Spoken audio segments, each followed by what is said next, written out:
All right, welcome everybody to another edition of Garden Hour. I'm your host, Amanda Bachmann, checking in from Pierre, South Dakota. And I am joined tonight by Dr. John Ball and Prairie Walkling.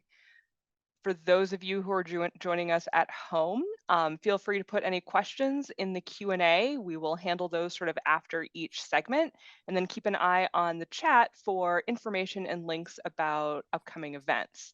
So to kick things off tonight, Dr. Ball, what are you going to be talking about? What's new with the trees? Well, tonight I'm going to talk about all the horrible things we do to trees.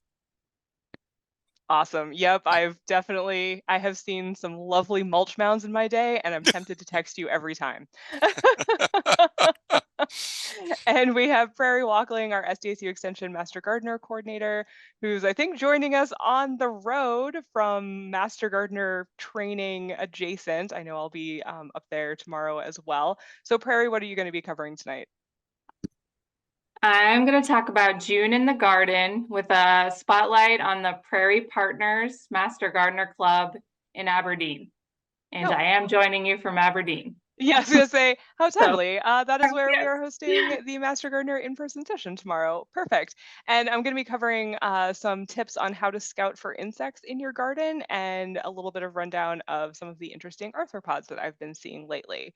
So just a reminder, check the Q&A and the chat if you've got questions. We'll get to those as we can. And with that, we'll kick it off and I'll turn it over to Dr. Ball. All right. Well, thank you. Let me see if I can do share screening here. I should be able to figure it out. All right, everyone. Well, I'll kick us off. And one of the things that I like to do is look at growing degree days because every year, spring comes earlier, comes later. It's not definite. It's not like the days getting longer and days getting shorter. We always have this wacky weather in the state of South Dakota. But if we look at growing degree days, that gives us indication where plants should be. For example, at 1,000 growing degree days, whether that occurs in mid-June or beginning of July, that's when we have full bloom on little leaf lindens. And when we hit 550, that's when emerald ash borer emerges, as well as black locust is in bloom. And that's followed by Japanese tree lilac, which is just beginning to flower now. So we can use plants to give us an idea of what insects should be out. And also we can use growing degree days for the same thing. So here's where we're at right now. Aberdeen, the frozen north, is always a little behind and it never accumulates as much heat as the more southern locations. We're at about 630 there. And Rapid City has been relatively cool this year and wet. I'm out there once a week and still wear sweaters sometimes, or sweatshirts, I should say. And then Sioux Falls is kind of just shooting up in the last week or two. And they're at about 800 growing degree days. So that kind of lets you know where we're at. We're kind of in that early season where things are beginning to really bloom and grow.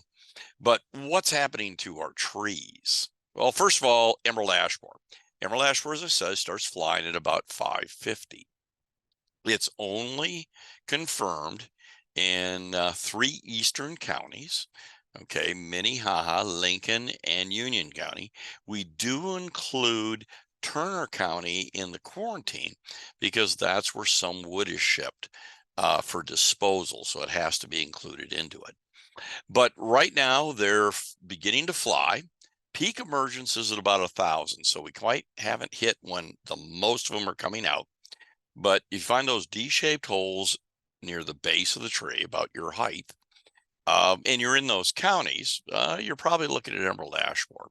Now, by the way, some of our native insects make what I call fuzzy D, more oval. So if you have to think about it, it's probably not D. But obviously, you saw something like that in a tree, and you're not in the counties that I just mentioned, take a picture of it and text it to me.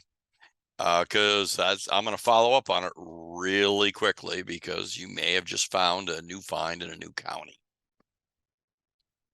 But they are beginning to emerge. I took these pictures today. That is an emerald ash borer adult that's pushing its way out of the bark of the tree.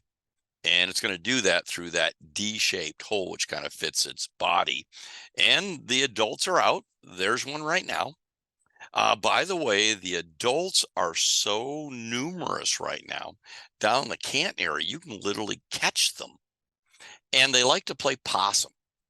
For a minute or two, they'll just sit on your hand. If you tap them, they'll just kind of like, hey, I'm dead. Don't bother me. And then they'll start to move and they'll fly away from you. But you can see they're definitely an emerald green, less than about a ½ inch long and very narrow. And they will be flying around laying eggs on ash trees.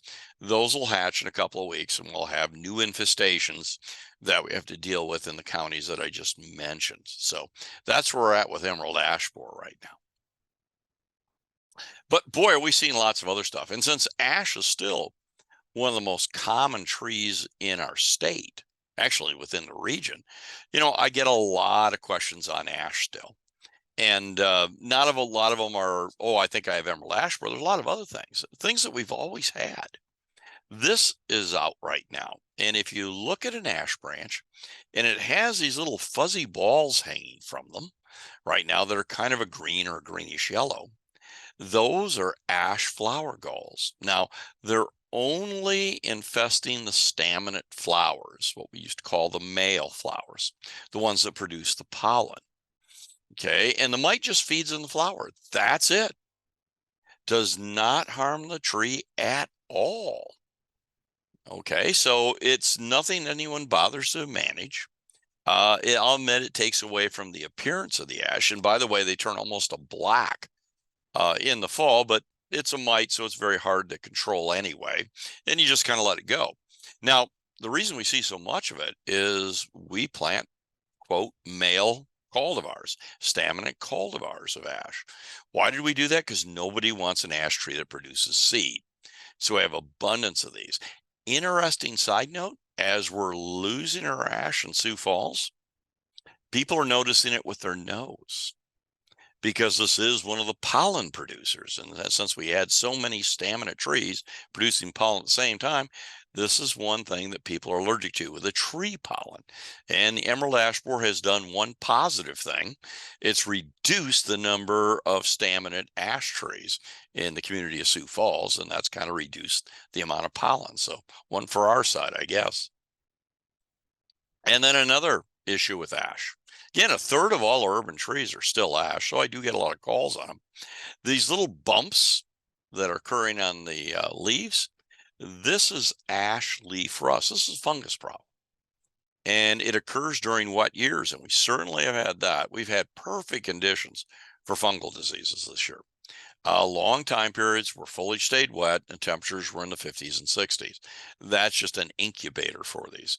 Now, a little bit later on in the season, these will turn a brighter orange. It may result in the leaves dropping prematurely, but the treatment, if anyone wanted to do one, was actually done back when the leaves were just opening up. Now there's nothing you can do but look at it. And one more, last thing I'll mention on ash, same with ash anthracnose. It's another fungus disease. It affects the leaves, causes them to curl like this. I mention it because I get people thinking it's herbicide injury, and it's not. I'll show you some of that in a little bit. But some years we have a lot of this. This is this year because of the wet conditions. And once again, the disease could have been treated, but back in April. And this is the year for apple scab on all our apples and crab apples. I've never seen the disease this common and so widespread this early in the season.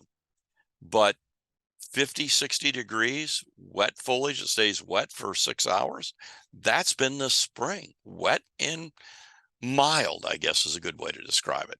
Now, we're going to see these leaves drop in the next couple of weeks, and I'm willing to bet we see crab apples that are almost bare in August, because we have had that in the past. And one of the worst, for those of you who bought it, is spring snow crabapple. Now, spring snow was a real favorite, still is, because it's one of the trees that does not produce crab apples. It just blooms, and the blooms are double flowers. They're fantastic in bloom. But after they bloom, they get these diseases. And in August, the ones that are at school, they're bare by the time the kids come back. Now, once again, you can spray for this, but the first spray is when the bud's just beginning to open. And then you do 3 more applications, 10 days apart. And if you didn't do that, it's too late.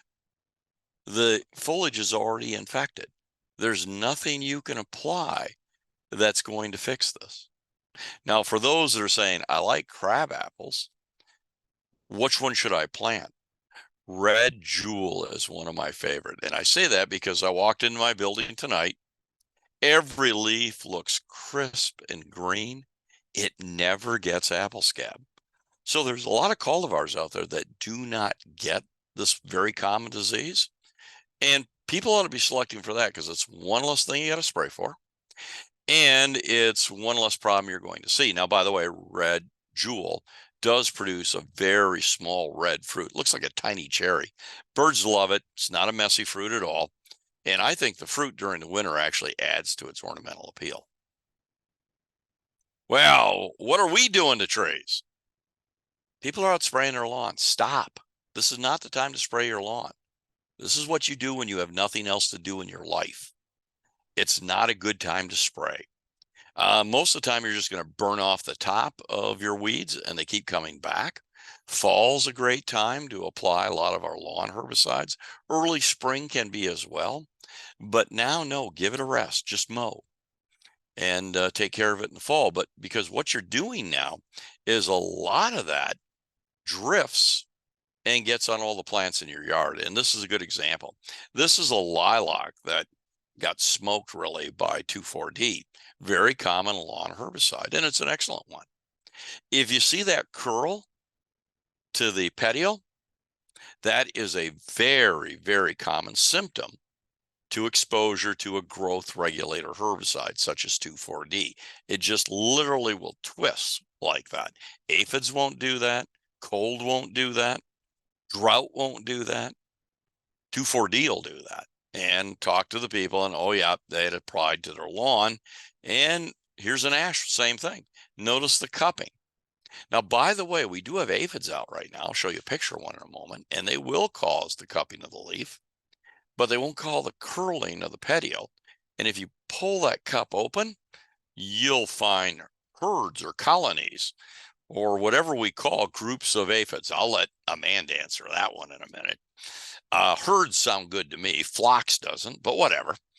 And this is a very common problem this time of year from people going out and spraying on a warm day. A little bit of wind, but doesn't take much to lift that up into the trees that are above what you're spraying.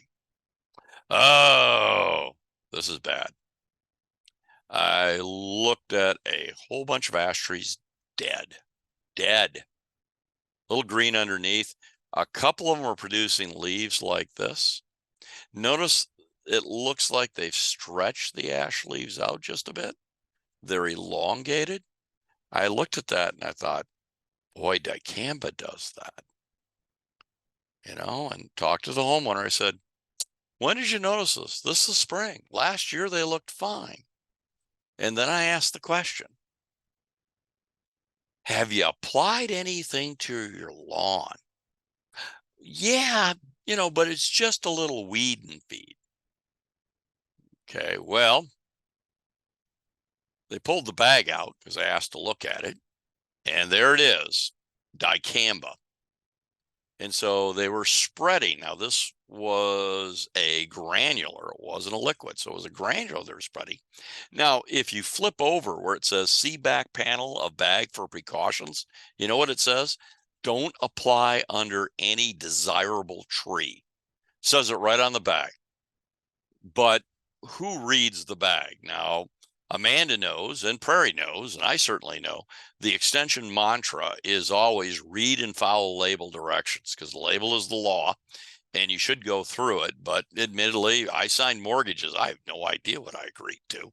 I just X'd and signed. And so I get it that people don't read this. But this last week, I've looked at a half a dozen cases where people have killed their trees by using a herbicide underneath it that the herbicide clearly says do not use under trees, and they're just our typical lawn ones. If you looked at the bag, you'd say, well, this is good. And it is good for killing weeds and trees. Oh, had to put the aphids on there. Yeah, I was out looking at cupping leaves on choke cherries. And as I say, herbicides can do this. But the other thing that can do it, of course, is aphids. And this wet weather this year, and maybe Amanda can chat about this a little as well, but it seems like we have just an abundance of aphids, and there's mom and the kids all over this plant. I saw this many aphids last year, West River, because it was a pretty wet year. Last year it was dry East River, and I didn't see a lot of aphid problems, but this year, a lot of cupping is not due to herbicide. It is actually due to aphids, but they're pretty easy to tell because you just open the curl and you'll find these just bolting out of it. But what'll really bolt out of it are ants, because ants are protecting these aphids. And when they see your fingers in there, I guess they think it's something attacking them. They're going to go after your fingers. They just kind of bolt up and down your shirt for a minute, and that's about it. But that's kind of what's going on in terms of woody plants with our area here. I think Amanda's going next. And so, Amanda, all the people out in our listening audience here, trivia question. What do we call groups of aphids?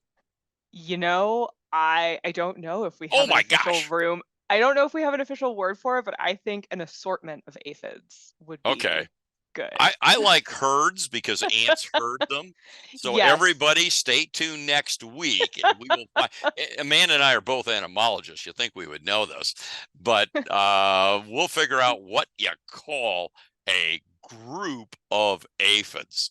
I'm going to go with herds. You're going with an assortment? An assortment, yes. I like the alliteration. That sounds like buying a fruit basket, an assortment. Which, yeah. And granted, you usually find like one species at a time, so it doesn't quite work. Maybe I'll have to, cheat and look it up and see if someone else has come up with it in the literature. And then but we do have all seriousness, a question in the Q&A for you. Well, before we get to that, I do want to ask you this question. Are you also seeing a lot of aphids? Like I said, this year with this cool, wet conditions, East River, they have just exploded in terms of tree problems. So not yet in Pierre. Like my black walnuts aren't sticky yet. Yeah. Okay. So, and I did check on Saturday when I was mowing, because usually I get a lot of aphids in that and usually have a lot of lady beetles pupating in there. And I didn't have the sticky residue under the leaves. So, but this is like, it's starting to get real hot now. But yeah, those cooler temperatures, like, 75 to 85, kind of like ideal for the aphid growth curve. And, plants being nice and juicy, they're going for and I feel like spring got a little bit of an early start, at least out here in Pierre. So they had some time to ramp up, but good thing there's a lot of stuff out there that likes to eat aphids. Yeah, it is. And by the way, everybody, I've noticed lady beetles out there and a number of other insects. So most of the time I tell people there's no need to treat. One, you may be a little late. And I'm not a big fan of some of these systemics because we're going to cause a lot more problems. And the label will often tell you, don't apply to flowering plants. But there's lots of things that like to eat aphids, whatever we want to call the pack. And they'll just mow through them. So anyway, before you move on, you did say there was a question out there. What's the question? Yeah, somebody wanted to know, how long does the ponderosa mast last usually in the hills? Apparently it's really bad right now. I'm sorry, I missed a word there. Ponderosa? Mast? M-A-S-T? Dropping a lot of acorns at once. Yeah. And you ponderosa? Yeah. Well, we're getting some cone drop. But the other thing and I've seen that, but not overwhelming. I'm out there once a week. The biggest thing that I've seen dropping from ponderosa in the last week or two is again, what we called male cones. And the male cones are just something they fade out very quickly. They were on for the last week or two producing pollen. By the way, it's a fairly large pollen grain, so it doesn't result in allergic reactions like people think. You're usually sneezing because of the oaks that are in bloom at the same time. But what I've noticed on the pines, this is an on year. They're producing a lot of the little, what we call male cones, and those are shriveled and those are dropping. If you're thinking of something that looks almost worm-like and falling from the tree, that's perfectly normal. And that's just what we call the male cones. And about every 3 years, they have a real on year, which also means we're going to have an abundance of cones this midsummer and fall. All right. Well, hopefully that solved the mystery. All right. Uh, let's see. And also fitting that I also have aphids on my first slide as well. They are some of my favorites. But I wanted to talk tonight about scouting your garden for insects. A lot of times, the questions that I've been getting in through Ask an Expert are word descriptions of what people are seeing, and man, a picture really goes a long way. So I want to help you folks out there in garden hour land know what to look for, maybe some tips on how to capture either the critter or a picture so that it gives us something, or me, something to go off of when I'm trying to answer your question. So things are heating up. We've had some rain. We had a nice half-inch thunderstorm last night in Pierce, so I'm gonna have to mow again on the weekend. But the insects are doing pretty well as we move into early summer. There are two different kinds of monitoring strategies. Passive, so something that you can just kind of set it and forget it for a little bit of time, or active, where you're out there, getting your steps through the yard and, doing some labor, flipping over some leaves, there's activity involved. So for passive traps, these are things like sticky cards or maybe some of the bucket traps if you're using some pheromones for some of the butterfly or moth pests. Um, Sticky cards are probably the most readily available and very simple to use. You can see a picture of one here on my slide that was in, I want to say, alfalfa field on a tour in Iowa a couple years ago. But they are non-selective. Anything that touches it will stick. The yellow color is somewhat attractive to different critters. They don't have any smells or lures on them generally, but there are some specialized ones out there if you were, looking to do some greenhouse pest monitoring or something a little bit more complicated. But sticky cards can be handy. Maybe if you're going to be on vacation for 2 weeks and you just want to get an idea of what might be happening. And then active scouting, this involves a little bit of equipment sometimes. So if you have an insect net, this is a great way to use it. Or you can just sort of sneak up on insects and do a visual inspection. And you're going to want to check at different times. A lot of the pests that we have out there right now, some of the different caterpillars, some of the armyworms, some of the cutworms are things, even in the non-insect realm, things like slugs that are going to be more active after dusk. You'll see the damage during the day, but you'll never find a body. And so it can be handy to go out with, like a flashlight or a red light, or maybe even get fancy if you've got tomatoes and use a little black light because that helps the tomato hornworm caterpillars show up. But just keep in mind that some things are nocturnal, so you might need to go out after dark wearing your insect repellent because the mosquitoes will be hungry. But just to get a better idea of what might be going on in your garden. If you're scouting during the day, make sure that you keep your shadow behind you.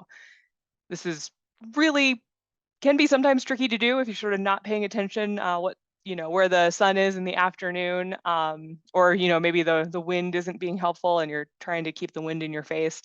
But if your shadow is behind you as you approach insects or approach plants, you're not going to be changing the light on the plant, and so you're able to sneak up a little bit more on some of the things that might be on the leaf or on the plant. So keep your shadow behind you.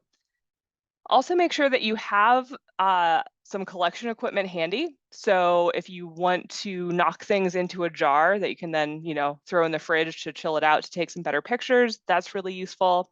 Or, have your cell phone ready to go to take pictures. But have, something with you so that you can collect what you find or, document it in some way so that when you're like, oh, I'm seeing this damage and this is the insect I found, do those things match up? In this picture, you can see the Japanese beetles are on this green bean plant. They were definitely the culprits in this damage. But sometimes we see insects on plants and they're just there hanging out, living their life. They're not actually, you know, doing anything harmful to the plant. So it's good to document, and then we can help you sort of on the extension side of things, figure out, if it really was doing something to your plant, or like these guys, just hanging out. So not every insect on a plant is a problem. I have a cute little bee here just chilling out on a tomato, just hanging out, not going to harm the tomato. And then also one of our natural enemies, one of the things that likes to eat aphids that Dr. Ball and I were talking about, a green lacewing adult. I'll see these landing various places in the yard. And if you're not familiar with the green lacewing, that's what they look like. They're not super big, maybe quarter, half an inch. The wings are really sort of fluttery when they fly. But you don't have to, commit every insect to memory. That's what taking pictures or collecting samples is for, so that on the extension side, we can help you identify the body. So having those pictures, having samples, if you think it's probably, a beneficial, or you don't want to engage in lethal collection methods, throw it in the fridge for 15 minutes. That'll slow it down enough that you can get a good picture, and then you can release it. If you're something that you're like, yep, I'm pretty sure I saw this with like leaf tissue in its mandibles, throw it in the freezer, same effect. But then if you want to mail the sample to me, freezer's nice because then it's already dead and it doesn't end up crawling around my office. That's happened before. And then when you're looking at plant damage, sometimes it's not going to be from an arthropod. It could be, something abiotic. It could be something like herbicide drip or herbicide drift, like Dr. Ball was talking about.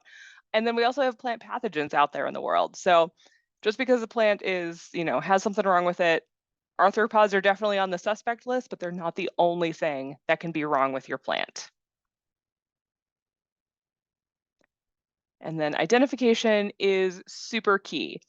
If we can identify the critter correctly, we can give you better management recommendations, or maybe our recommendation is that you don't need to do anything. It's not causing harm, or it's something that you can live with. And it's also important because depending on the life stage of the organism, especially with insects that go through complete metamorphosis, those insects that are very different as immatures than they are as adults, they can be sort of doing different things at different parts of their life cycle. Thinking about the monarch caterpillar, which is one that we all very much enjoy, the caterpillar is eating a bunch of milkweed tissue, whereas the adult is feeding on the nectar of flowers. So they're sort of doing two different things in the environment. So identifying the life stage that you're dealing with can also be pretty helpful. And you can always ask for help. So you've got Garden Hour as a resource. We have our garden hotline staff in Aberdeen, Sioux Falls, Pierre, and Rapid City. We have our Ask Extension widget, which I was just on today answering some questions, and replied back to the text question asking for pictures, got some pictures, and it really made a big difference in helping me to see what kind of damage they were dealing with. So remember to scout, keep your shadow behind you, take pictures, collect samples, work on your cell phone photography skills, keep those things in focus. Please don't send me videos of insects. It's not usually super helpful. But hopefully you'll be inspired to go out and see what's going on in your garden this week and maybe report back with some questions for next week. And I'll just go through a couple of the things that I've been seeing. It is hollyhock weevil season. I have a lot of hollyhocks that they kind of volunteer. I thin them out somewhat, but I don't really put a lot of care or thought into them. They look pretty, the bumblebees like them, so I let them do their thing. Other insects that like the hollyhocks are these adorable little hollyhock weevils. They are very small and they have very long snouts, which I find adorable. Weevils are very cute. They do probably a fair amount of damage, but they're an ornamental flower for me, so I'm not super concerned about it. If you are somebody that doesn't want as many hollyhock weevils on your hollyhocks, weevils also play possum like those emerald ash borers. So if you're going around with sort of a wide mouth like peanut butter jar or something, you can put a layer of, put some water in there, put a little dash of dish soap so that it breaks the surface tension, and you can just sort of shake those flower heads off into the jar, and they'll fall right in. Any disturbance on the hollyhock and those weevils will just like tip over and play dead, and you can collect them that way and kind of cut down their numbers. But if you've got hollyhocks and you see these little guys with their gray bodies and little orange legs, it's probably what you're looking at. And then one of my spider friends that I found inside, one of our cute little jumping spiders, I had to escort it outside before my cats got it. But these guys are great. They eat smaller insects and other arthropods, and they usually really just want to be outside. So if you're not yet cool with spiders, I highly encourage you to, work on your spider tolerance, especially for the little jumping guys. Those are definitely the gateway spider. I find them, they're fuzzy.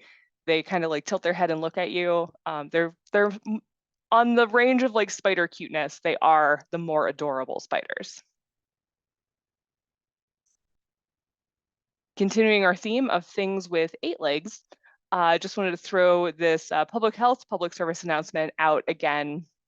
The South Dakota Department of Health is doing a tick survey.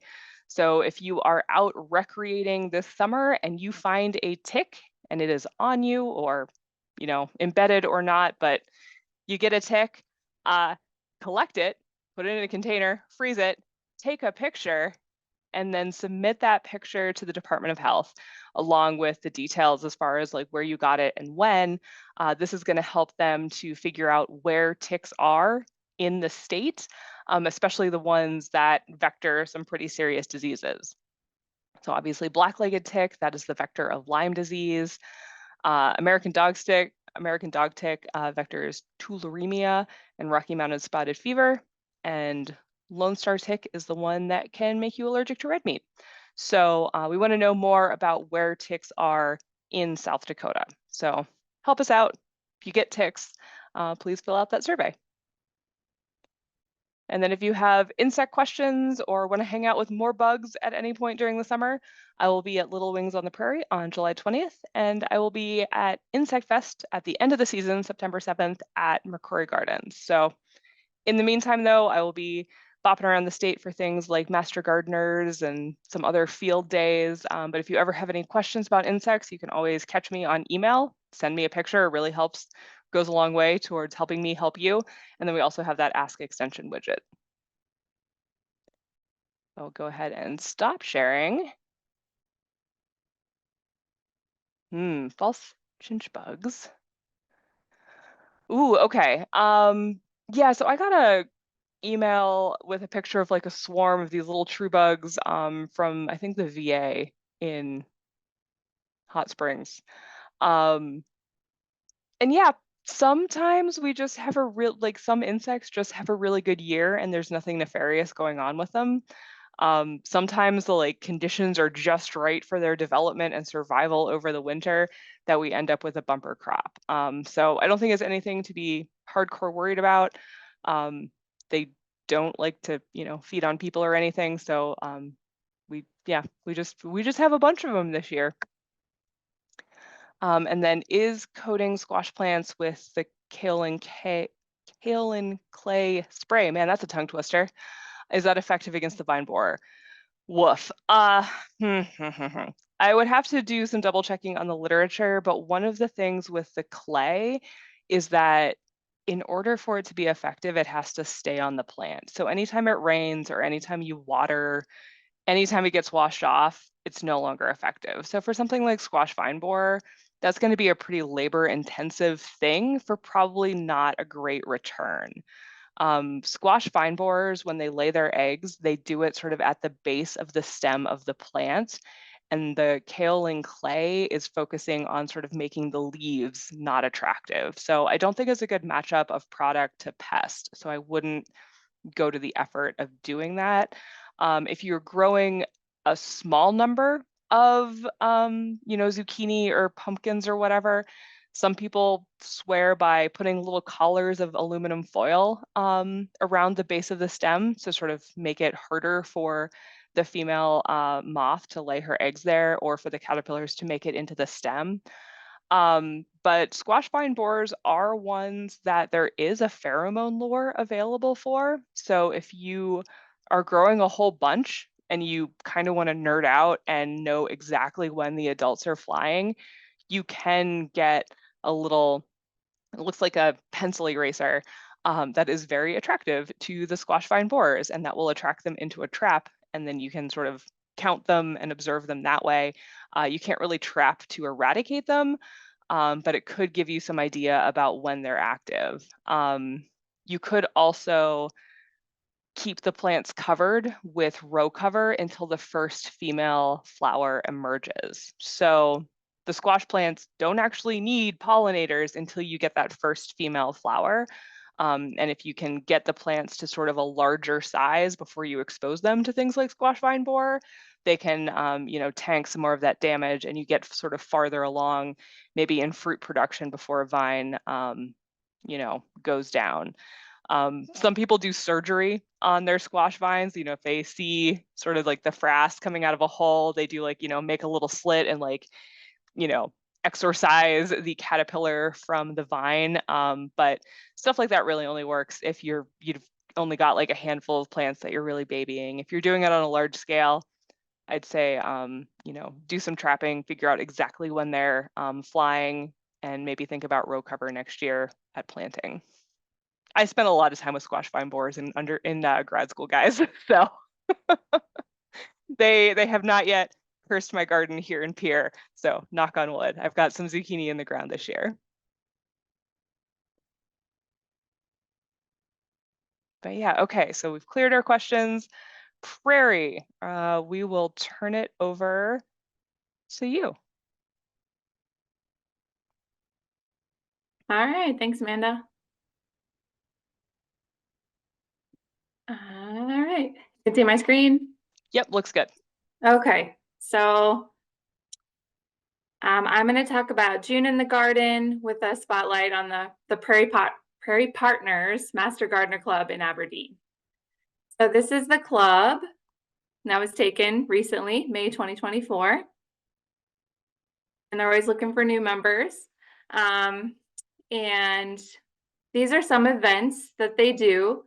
They partner with the K.O. Lee Public Library to host classes. They have a spring plant sale in May. They have a garden walk. I'm going to be talking more about that because that's coming up next week. And they have a yard and garden newsletter. And the editor of that is Cindy Schnabel, who's a Master Gardener Emeritus, and she worked at the Garden Hotline for many years. So has a lot of good knowledge. And if you are in Northeast South Dakota or anywhere in the state, really, it's a good newsletter. And to subscribe, you just email that email and they'll start sending it to you. These are over, but I wanted to just give you a sample of some of the classes that they did at the library this year. They had one on soil, one they worked with teens on a pizza, how to grow a pizza and salsa garden, and they also had one on monarch butterflies, and Amanda was a special guest for that presentation. These are some photos of their plant sale. A really good variety. You see ferns, houseplants, they have vegetables. I like how they package their irises there with some information for you. So you can check that out next year. It's at the Brown County Fairgrounds. All right, so the Spring Garden Walk is going to be on June 20th, and they're featuring 4 gardens. And once you purchase your ticket, you get a list of the gardens, and you can start at any one you'd like to. It'll be rain or shine, 1 to 7 p.m. You can buy those tickets in advance and get a discount. And the funds will go to helping establish and continue a raised garden program at the Aberdeen Boys and Girls Club, and also to purchase some signage, educational signage for the Aberdeen Arboretum. So good cause there. And you can see all those places you can buy tickets. And I'm going to tell you a little more about the gardens. This is the pollinator haven. At this garden, the owner decided to encourage pollinators in his yard. He tore up the grass and added features to establish plantings, which are now buzzing with happy pollinators. It's a work in progress as he learns what plants will try to take over some areas. He says it's not perfect, but he really likes the response he's seeing from pollinators. Second, historic treasure. The current owners of this garden have lived there almost 40 years, and they're only the second family to live at this residence. And they've redesigned their perennial borders, and they have many varieties of sun and shade-loving perennials that provide continuous color throughout the seasons. They have over 80 roses of different colors and cultivars, from old-fashioned roses to modern hybrid teas and shrub roses, and some are over 35 years old. The garden is enhanced by architectural elements, including copper and black wrought iron window boxes, trellises, and gates. There's a terrace and a second-story deck, accessible by a circular staircase, which offers different perspectives of the garden, an elevated playhouse. That sounds fun.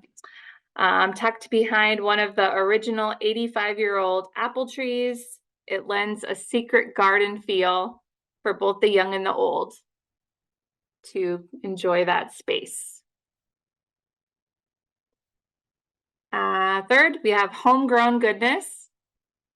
And this gardener is dedicated to growing his own plants. He starts 32 trays with seeds indoors, and then he transfers them to fill his garden each summer. You can stop by and see how his determination has created a flower and vegetable wonderland, and he embraces new ways to enhance the plantings every year. And lastly, we have take time to smell the roses. So who doesn't love roses? And you can take a look at this garden to learn how the gardeners select, care for, and nurture these beauties. Each year, the group tends dozens of rose varieties. Signage provides information about each rose. You can see some of the signs in the photo there. And there are paved walking paths and benches, offer a wonderful opportunity to pause and reflect on the beauty. All right, and I am going to give just kind of a brief overview of an article that was in the June edition of the Prairie Partners Yard and Garden newsletter. So it was all about June in the garden and what you might be seeing. And so many are starting to harvest their cool season crops.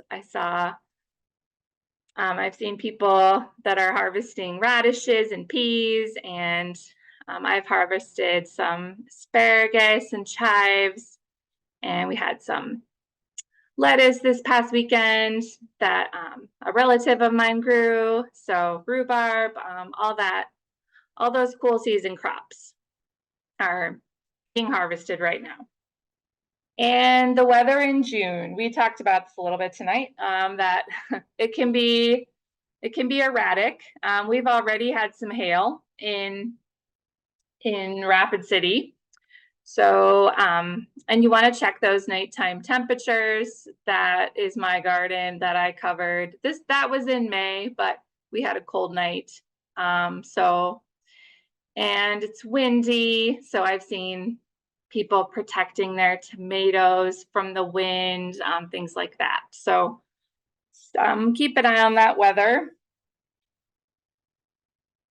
And Cindy recommends taking stock of your yard. Do you have a bare spot? Do you need a pop of color or unique focal point? many of those greenhouses are closing down in June, so it's a good time. Or you can check out an SDSU Native Plant Initiative plant sale near you. And I just had some photos there. I am trying artichoke this year. I saw a Pennington County Master Gardener, Jane Yarbrough, was growing artichoke. So I thought, well, I'm going to try it then. And I love the flower. And I also tried allium this year for the first time. Those are really fun. Seen some bumblebees on them. And then on the left, there is lantana.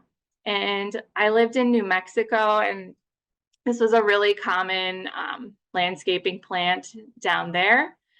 And then I saw Prairie Partners Master Gardener was growing lantana last year and had, I believe, a hummingbird visit his lantana. So and they come in a lot of different colors.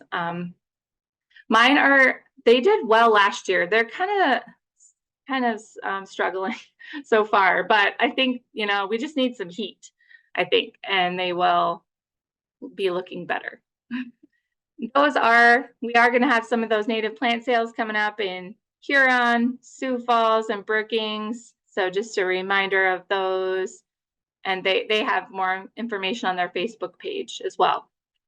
Here's a few more plants to try. In the center, I have permission to share the photo. That is my nephew. He also lives in South Dakota. And last year he grew dragon tongue beans. And they are kind of a cream color with some purple speckles. And they were really happy with the yield and the taste. So I'm going to try those this year. And just the name is fun to say. And if you, sweet potatoes are on the left. We did those in a community garden a few years ago. Really pretty plant. You've probably seen sweet potato vine. Can be kind of like even like a lime green color used in containers and things. But if you want to try a new potato, you try a sweet potato. On the top right there is kohlrabi. Comes in purple or green, and it's such a spacey looking vegetable. Like, I don't know, I've heard people say it looks like it's from outer space. And those are, they're about like softball sized or so when you harvest them. And we've used them for like a slaw, like grate it, add some carrots, a vinegary dressing. It's pretty good. And the bottom right, there is a ground cherry. So these really spread, so be aware of that. But you could plant them in a container or a pot. I've done that before. But they are, you get a little yellow, it looks like a berry. And to me, it tastes almost a little medicinal, like a cough drop almost, but it's kind of a fun thing to try if you've never tried a ground cherry. And a couple more things. That is a candlefire okra, and we grew that in a community garden. And a beautiful flower, a fun one to try. I'm not a huge fan of okra, eating okra, but I know some people like it. Below that okra is our straw flowers. If you've never tried straw flowers, I think those are really cool texture, come in many colors. Next to that, on the bottom left, is Thai basil. There are tons of basils, but we like that one for Asian dishes. If you've never tried Thai basil, and I like the purple flower as well. And on the right, those are, these are photos from my cousin who also lives in South Dakota. And last year she grew mushroom basket tomatoes, and they are just a really cool, unique shape, very shiny. So if you're looking for a new tomato to try, that might be one for you, or for next year if you want to start them. And some maintenance. The article suggested you make a weekly plan to weed, reestablish your borders if needed. I was doing some weeding this morning and thinking about that. That would help at my house. Mulch, you should be mulching in June, fertilizing. Make a watering plan. Maybe you want to think about adding drip irrigation or things like that. Consider hail protection if you live in a hail-prone area of South Dakota.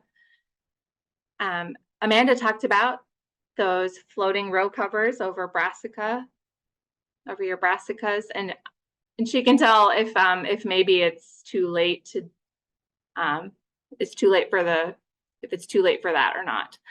And then putting your cages and trellises in place. A lot of people are doing that.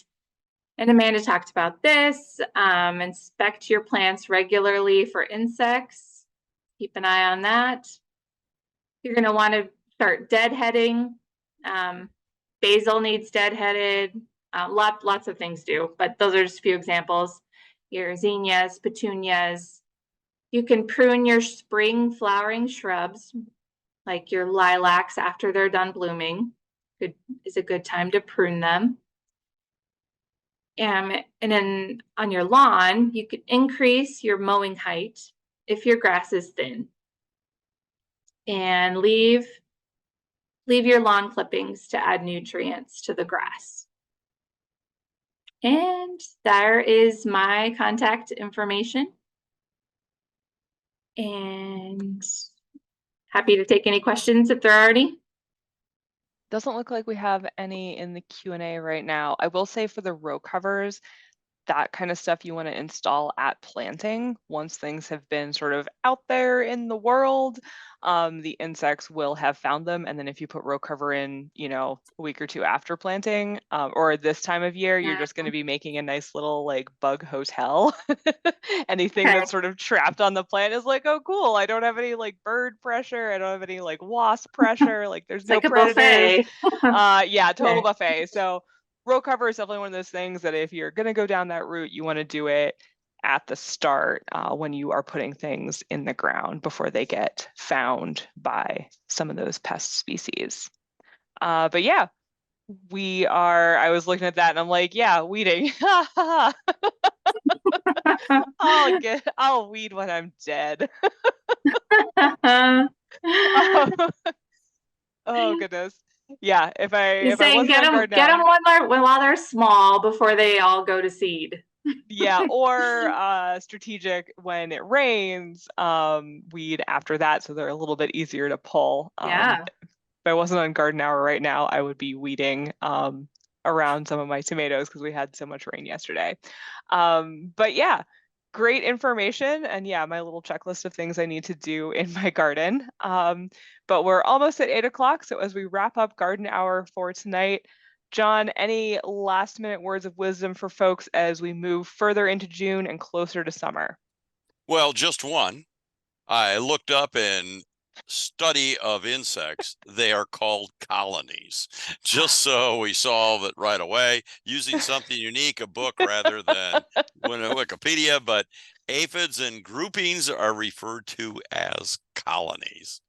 All right, but no, it's just expect to see a lot more leaf disease problems, even as the temperature warms and dries, because the leaves are already infected. But also remember, there's not a thing you can do about it at this point in the season. Do water your trees if it goes dry, even if they drop leaves, they still need that extra moisture. Yep. And Prairie, any last minute things that are happening or that you want folks to make sure that they take note of? Just, if you're near Aberdeen, consider attending that garden walk. Sounds like fun. And also anyone can subscribe to the newsletter that they do. And the second article she had was creating hanging baskets. If that's of interest to you. And then, it's something different every month. So Yeah, no, that's great. Lots of good information. I know a lot of our Master Gardener clubs have newsletters, and we also have our Garden and Yard newsletter that comes out every other week through SDSU Extension. So if you're not already on that, that's another great way to catch up with us and ask us questions. So yeah, go out, scout your gardens, maybe keep an eye on the temperature and water as necessary, and I will see many of you in the coming weeks as I'm out and about across the state. But until then, happy gardening. All right.